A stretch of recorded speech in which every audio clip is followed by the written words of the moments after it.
Good morning, YouTube, wherever you are. Kenya, Cameroon, South Africa, Nigeria, Senegal, Rwanda, Uganda, Burundi, Swaziland, wherever you are, greetings to you. Now, I'm inviting you to dialogue with me about the African politics today. I spoke recently with some few friends a few days ago about the African politics. They were like, no, no, no, no, we're not interested in speaking about politics.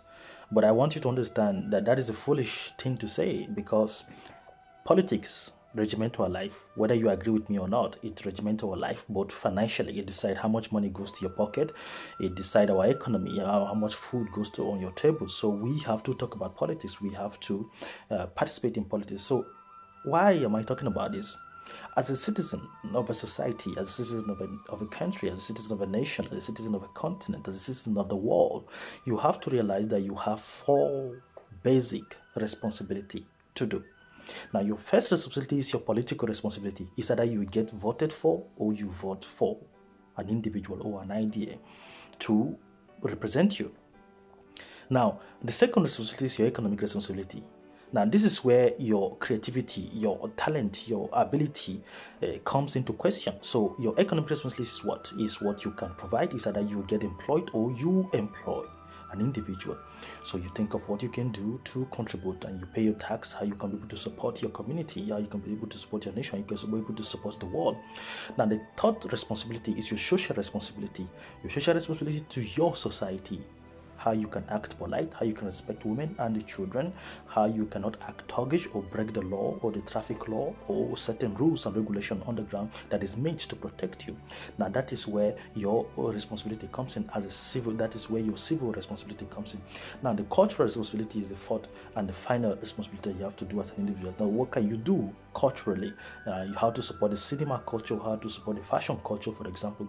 What can you do in regards to all these things? So you have to ask yourself as an individual, are you fulfilling these four obligations? Now, if you're not being voted for or voting, then what are you doing economically? And are you paying your tax? Are you creating jobs, or are you planning to get employed? So you have to identify all these things and what are you doing socially to help your community to grow.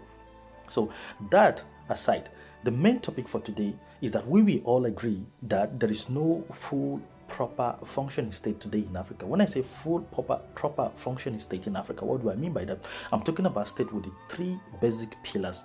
And what are these three basic pillars that we're talking about? We're talking about political stability and stable economic growth and positive social cultural system. So a full functioning state with these three pillars, it's nowhere to be found, of course with an exception of Rwanda in Africa that we can speak about. So what can we do about this? When we realize that our current system is not functioning, that something is wrong somewhere. Now we become foolish when we keep repeating the same thing all the time, re-electing the same leaders and yet expecting different results. That is foolishness. Now in Nigeria, for example, we go through the process of electing a leader. For example, in 2015, we spent almost 1 to 2 billion US dollars, 1 to 2 billion US dollars to do what? To elect leaders that could represent us. Now, the election process in Nigeria is so costly in the sense that it costs the person that is going to participate has to pay a huge fee, $150,000 to earn the certificates to participate in an election. First of all, you have to get represented by, say, a political party. Then you have to print posters, you have to pay all the little thugs around so that they can be able to campaign for you and all these things. All these things are useless expenditure. They are not contributing anything to our economy. They are not helping us to progress. And after all, we go through all this process of trauma. At the end of the day, the people that their candidate not get voted, they get traumatized, and they have to nurse, they have to accept the results, they have to do all these things. The people that get voted for, they will rejoice, they'll be happy, but at the end of the day, you end up seeing life getting lost, thugs, ethnic tension, religious killings, and all those things. Media, they try to polarize the debate, they try to vilify the other person. All these things are unnecessary distraction for a serious nation that wants to grow. So what are we going to do? If we keep repeating this system every 4 years, we're not going to progress. We spend 1 to 2 billion US dollars to be able to elect foolish leaders that did not even. Now, I'm saying foolish because look at where Nigeria is. We had a result. You can praise your leader. If you idolize him, you can praise him. But the fact is that Nigeria is going nowhere with the way we are going.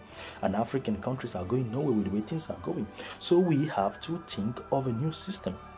in place. Now, what I'm about to suggest to you is this. I want us to demonetize completely our election process. Our election process needs to be completely demonetized. Now, why am I saying this? We need to understand the psychology, the philosophy of people that are coming into politics, and people that are coming to represent us. Every single politician is either found guilty of one or two these things. Now, this is it. There are three things most politicians are thinking when they are coming into politics that we have to identify. Number one is money.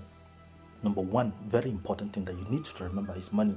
Most of them are coming to create their career. Most of them are coming to end their life. Most of them are coming to be able to safeguard the future of their children, their family. They are coming to look for food. That is normal. We understand that. Now, then the second reason is that there are people that have the money, they have everything, they have their source of income, yet there's something that is driving them to come into politics. And what is that thing? That thing is called power. Some people want the power to decide the fate of certain people. They want the power to be able to take decision, national decision. They want the power to control certain people. They want the power to appoint certain people. These people are driven by power. They love the power. They love the control. They love the worship that they get from people. And the third reason is popularity.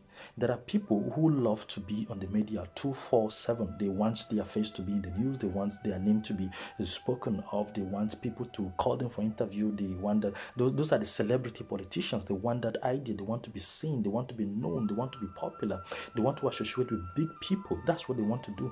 So you have to identify that all your politicians are found guilty with either the money, power, or celebrity. None of them is innocent. None of them want this thing. Now there are people who come with genuine intention, but we are yet to feel that effect in Africa. We have to be sincere with ourselves. So what am I doing? I'm proposing to you a solution right now. That first of all, we have to cut out the first reason why people come into politics, which is what? Money. We have to make our election process completely demonetized. We have to make sure that an individual that is coming to be elected should not be able to take loan. It should be free, actually. It should be free. That an individual should be able to participate into politics. Now, when you're coming to participate into politics, if you're really genuine, we're going to test your ingenuity. We're going to tell you that you're not going to be paid. In fact, I learned that the Nigerian senators are earning $181,000 monthly. That is including your salaries, certain allowance, traveling allowance, and all those things, and certain useless allowances that was all put together to give you 180,000 monthly. That is a humongous amount of money, considering the fact that the French president is earning $15,000 monthly, the US president is earning just $32,000. So that is useless for a third world country earning that huge amount of money. That is so unnecessary. So, and then we end up with very foolish politicians who do not have ideas, who do not have anything. So let's cut out the number one reason why people go into politics, which is the money.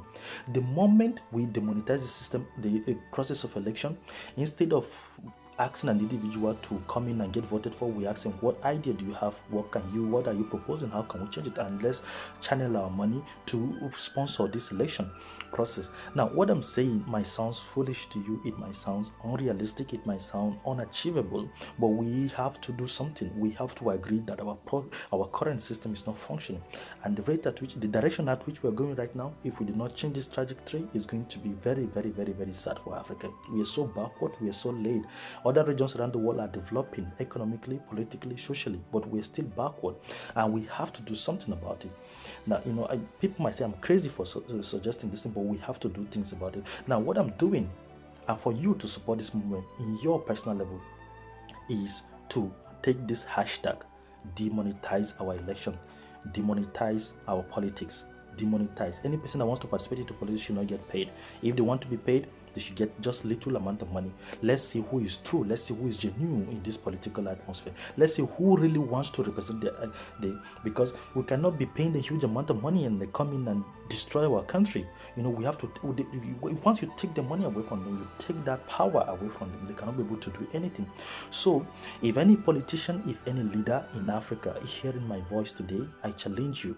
If you're a president, you have to do something. And remember that what you will do is rewriting the history, that the history will remember you as a hero. Only bold people bring changes into a system that is already corrupt. So you have to do something new. You have to bring a new idea into the system that will challenge the mind of people. And that is how you'll be remembered. But if you don't do something, you'll be remembered as a coward. You'll be remembered as a foolish, and the people will never even think about you.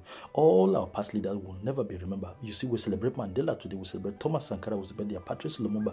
and all those big leaders, because they were bold, because they took bold steps to do something positive. So you have to do something as a leader. And remember, as a citizen of a country, you have your responsibility. And this is what you have to do. Support this movement, support this journey by doing the hashtag demonetize our election, demonetize our politics. Just the hashtag and share this video far and wide. Let's promote this idea. Do your own way, in your own way. Make videos, write articles, visit bloggers, pay bloggers, let them write articles. Let's demonetize our election in Africa. This is a new political movement we are about to create, and we are going to succeed with this thing. Hashtag demonetize our election. Thank you.